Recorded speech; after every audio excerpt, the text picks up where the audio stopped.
அவர் பொய் சொல்கிறாரு அப்படின்றத சொல்லுவாங்க. என்ன பொய் அப்படின்னா, ஃபஸ்ட்டு வந்து ரீசெண்டாக அந்த பராசக்தியோடைய அந்த ஆடியோ லான்ச்சோ ஈவெண்ட்டோ இதில் ஒன்று பேசியிருப்பார்.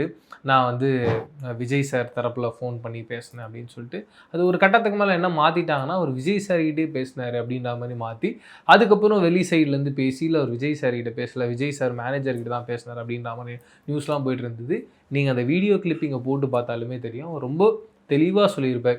நான் விஜய் சாருடைய தரப்பில் இருந்து தான் பேசியிருந்தேன்.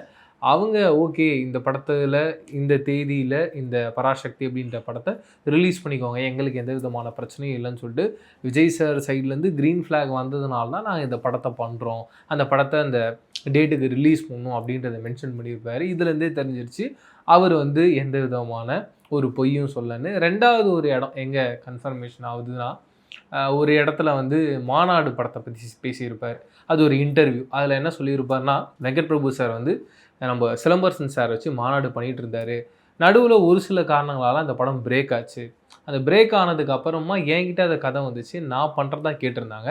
அப்போ நான் சொல்லியிருந்தேன், இல்லை நான் பண்ணல, அது எஸ்டிஆர் அவர்கள் பண்ணால் தான் கரெக்டாக இருக்கும், நீங்கள் அதை பண்ணுங்கள் சார், அடுத்த படம் நம்ம சேர்ந்து ஒர்க் பண்ணலான்ற நான் சொல்லியிருந்தேன்ற சொல்ல. இதுலேயுமே ஒரு கிளாரிட்டியை பாருங்கள்.